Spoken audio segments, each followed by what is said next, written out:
주님은 나의 죄를 보시고 사랑의 눈으로 날 일으키시네. 바다를 잠잠하게 하시듯 내 영혼의 폭풍 고요케 하시네.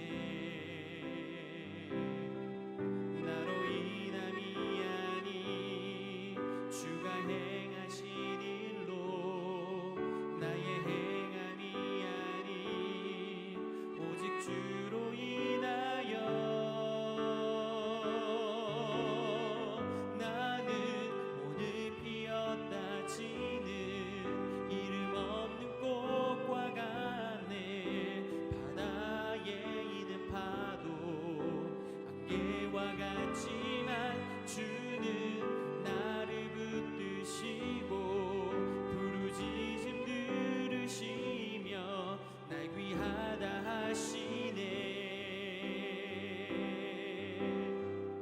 나는 오늘 피었다 지는 이름 없는 꽃과 같네. 바다에 있는 파도 안개와 같지만 주는 나를 붙드시고 부르짖음 들으시며 날 귀하다 하시네. 나 오직 주의 것, 나 오직 주의 것, 나 오직 주의 것, 나 오직 주의 것.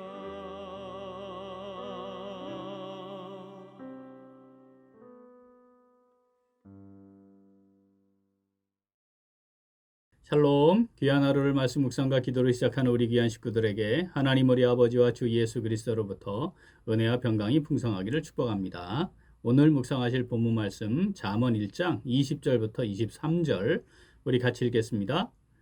지혜가 길거리에서 부르며 광장에서 소리를 높이며 시끄러운 길목에서 소리를 지르며 성문 어귀와 성중에서 그 소리를 발하여 이르되 너희 어리석은 자들은 어리석음을 좋아하며 거만한 자들은 거만을 기뻐하며 미련한 자들은 지식을 미워하니 어느 때까지 하겠느냐. 나의 책망을 듣고 돌이키라. 보라, 내가 나의 영을 너희에게 부어주며 내 말을 너희에게 보이리라. 아멘.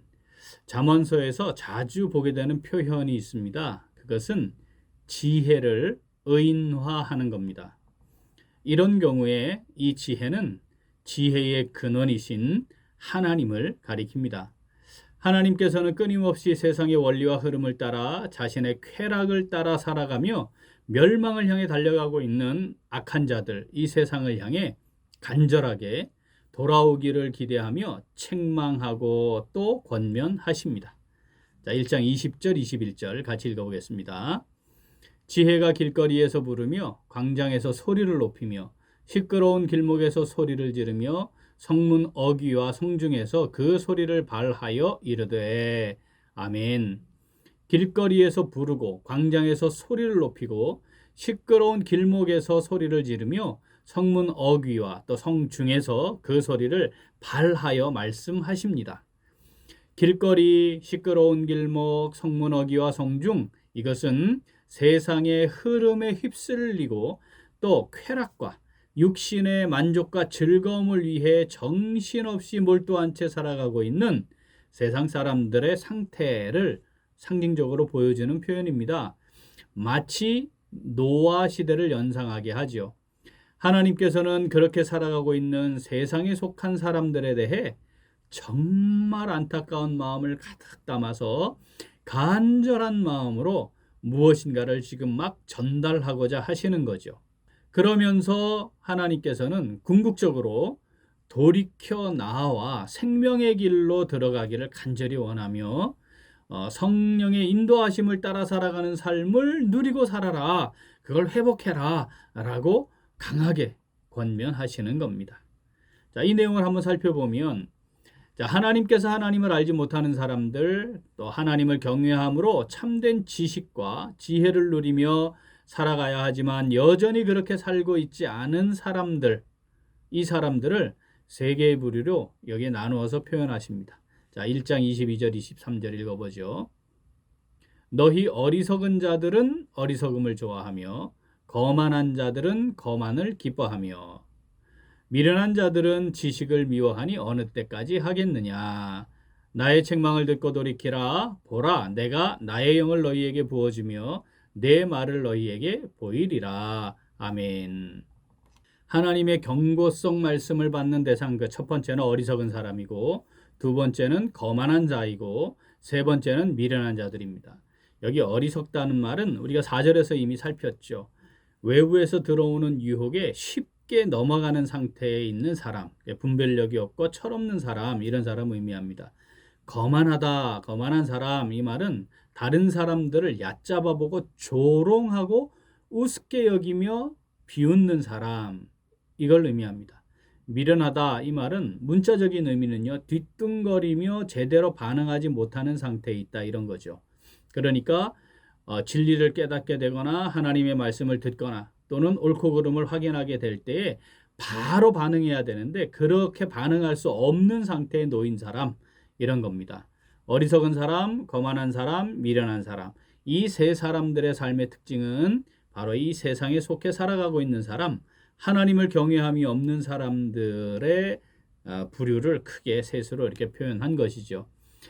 자, 이 세 사람들이 지니고 있는 공통점이 하나 있습니다. 그게 뭐냐면 진리 또는 지혜를 무시하고 더 나아가 그걸 경멸하는 겁니다. 하나님께서는 이들을 향해 경고하시고 또 책망하시면서 강하게 권면하십니다. 그 두 가지 말씀이 있는데, 그 첫 번째는 하나님의 말씀을 듣고 돌이키라는 거죠. 하나님의 말씀을 듣고 돌이켜야 하는 사람들, 어리석고 거만하고 미련한 사람인데, 그러한 삶을 살아가는 것은 결국은 하나님이 없기 때문이죠. 하나님의 말씀이 없기 때문이죠. 그러니까 근본적인 해결 방법을 말씀하시는 겁니다. 듣고, 하나님의 말씀을 듣고 돌이켜야 한다. 돌이키라, 이렇게 말씀하는 거죠. 두 번째는요, 하나님의 영을 부어주고 하나님의 말씀을 보이겠다라고 말씀하세요. 이게 강한 책망과 권면의 사실 결론 부분이에요. 하지마, 안 돼, 그렇게 하는 것은 범죄야, 뭐 이렇게 말하며 돌이키라 하고는 그 다음에 뭐가 해결점이 없으면 안 되잖아요. 하나님은 이것에 대해 아주 명확하고 선명하게 말씀하시는 거죠. 내가 내 영을 부어줄게, 그리고 그 영을 통해 말씀을 보여줄게, 이렇게 말씀하시는 거죠.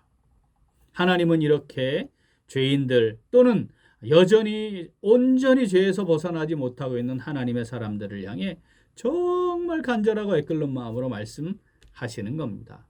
자, 오늘 말씀 내게 주시는 말씀으로 받아 묵상하며 순종하는 성도, 그럼 어떻게 할까요? 우리 같이 읽겠습니다. 하나님의 영이 보여주시는 말씀을 따라 순종하는 믿음의 삶을 살아갑니다. 한 번 더. 하나님의 영이 보여주시는 말씀을 따라 순종하는 믿음의 삶을 살아갑니다. 자, 오늘 말씀 언뜻 보면 말이죠. 어리석은 자, 거만한 자, 미련한 자를 향해 경고하시는, 책망하시는 말씀으로만 볼 수 있습니다. 그런데 그런 사람들 사이에 우리 믿음으로 살아가는 하나님의 사람들도 그 사이에서 살아가야 하는 거 아니겠습니까? 또 사실 심각하게 하나님 앞에서 우리 자신을 돌아보면 우리의 삶의 모습 속에 그들이 지니고 있는 삶의 모습도 있어요. 그러니까 이 말씀은 어리석고 거만하고 미련한 사람들에게만 주시는 것이 아니라 지금 이 말씀을 듣고 있는 우리 모두에게 주시는 말씀인 거죠. 그러니까 하나님의 이 간절하고 애끓는 이 권면의 말씀을 그냥 흘려듣지 말아야 합니다. 그러면서 동시에 그렇게 살아가고 있는, 어리석고 거만하고 미련하게 살아가고 있는 이 세상 속에 우리가 들어가야 하기 때문에 거기에 휩쓸리지 말아야 한다 말씀하시는 거죠. 그러면서 하나님의 영, 우리에게 부어주신 성령을 정말 의지하고 성령의 민감하게 인도하심에 따라 하나님이 보여주시는 말씀, 들려주시는 말씀에 즉각적으로 반응해서 그 말씀에 순종하며 나아가기를 우리에게 말씀하시는 겁니다. 정말 간절한 마음으로 우리에게 권면하시는 거죠. 사랑하는 우리 귀한 식구들, 하나님께서 우리에게 부어주셔서 내주하시는 성령, 그 성령께서 우리에게 말씀을 보여주시고 말씀을 들려주시고 그리고 그 말씀으로 인도하십니다. 여기에 정말 순종하며 나가면 좋겠습니다. 오늘 본문 다시 한번 읽겠습니다. 지혜가 길거리에서 부르며 광장에서 소리를 높이며 시끄러운 길목에서 소리를 지르며 성문 어귀와 성중에서 그 소리를 발하여 이르되 너희 어리석은 자들은 어리석음을 좋아하며 거만한 자들은 거만을 기뻐하며 미련한 자들은 지식을 미워하니 어느 때까지 하겠느냐. 나의 책망을 듣고 돌이키라. 보라, 내가 나의 영을 너희에게 부어주며 내 말을 너희에게 보이리라. 아멘. 사랑하는 우리 귀한 식구들, 정말 우리가 이 땅을 살아가는 것이 정말 이 시끄럽고 난장판 속에 살아가는, 그런데 정말 궁극적으로 거해야 될 영원한 처소에 대한 소망은 없는 그 사람들처럼 정신없고 바쁘고 시끄럽게 막 살아가고 있는 것은 아닌지 우리 정말 돌아봅시다. 하나님을 예배하는 자리, 그 자리가 가장 중요한 자리가 되어야 하죠. 우리가 주일에 주님의 몸을 이루어서 우리 귀한 식구들이 함께 모여 예배하는 그 자리, 그 자리가 제대로 하나님 앞에 드려지는 자리가 아닌데, 그 자리가 예배하는 그 자리가 내 삶의 가장 중요한 자리가 아닌데 어떻게 우리가 성령의 인도하심을 받으며 정말 살아갈 수 있단 말입니까? 우리가 살아가는 삶의 자리가 성령의 인도하심을 따라 말씀을 듣고 누리고 그 말씀을 따라 행하며 살아가는 삶의 자리가 되기 위해 가장 중요한 첫 번째 단추를 잘 끼워야 합니다. 사랑하는 우리 귀한 식구들, 세상에 휩쓸리지 않고 하나님의 영이 보여주시는 말씀 잘 살피고 그 말씀 마음에 잘 새겨서 그 말씀에 순종하는 믿음의 삶, 온전한 신앙생활, 정말 그렇게 살아가는 우리의 하루하루의 삶이 될 수 있기를 간절히 소원합니다. 아멘. 우리 함께 기도하겠습니다. 하나님 아버지, 저희들을 사랑하셔서 언제나 성령을 통해 말씀으로 인도하여 주시고 권면하고 책망하셔서 생명의 길로 나아가도록 붙들어 주시니 감사드립니다. 그런데 저희들은 자주 세상의 흐름을 따르며 어리석고 거만하고 미련한 삶의 모습을 버리지 못한 채 살아갑니다. 악한 자의 유혹을 과감히 뿌리치지 못하고 육체와 마음이 원하는 대로 하며 살아가려고 했습니다. 다른 사람들을 존중하고 높이기보다 외적 조건들을 기준으로 판단하고 함부로 대하며 때로는 조롱하기도 했습니다. 하나님의 말씀에 대해 즉각적으로 반응하지 못하고 어정쩡하게 타협하며 살았습니다. 성령을 부어주셔서 하나님의 말씀을 날마다 순간마다 보여주시지만 그에 대해 민감하게 반응하며 순종하지 않았습니다. 하나님 아버지, 이 시간 회개합니다. 저희들을 긍휼히 여겨주시고 용서하시고 용납하여 주시옵소서. 이제 세상에 휩쓸리지 않고 성령께서 보여주시는 말씀을 잘 살피고 마음에 새겨 순종하는 복된 신앙생활을 이어가기를 간절히 원하오니 성령으로 저희들을 강하게 붙잡아 주시고 인도하심에 온전히 순종하도록 함께하여 주시옵소서. 감사드리며 예수님 이름으로 기도합니다. 아멘. 오늘도 그 기도는 각 위원회를 위하여입니다. 먼저 위원회 회원들을 위하여 기도하겠습니다. 각 위원회가 활성화되어 교회를 세우고 하나님의 영광을 선포하며 교회를 건강하게 잘 세워나갈 수 있도록 우리 기도하겠습니다. 또한 위원장과 임원들을 위해 기도하겠습니다. 하나님께서 세우신 자리에서 교회와 위원회를 세우는데 아름답게 섬기는 위원장과 임원들이 될수록 우리 기도 제목 보시면서 함께 기도하겠습니다.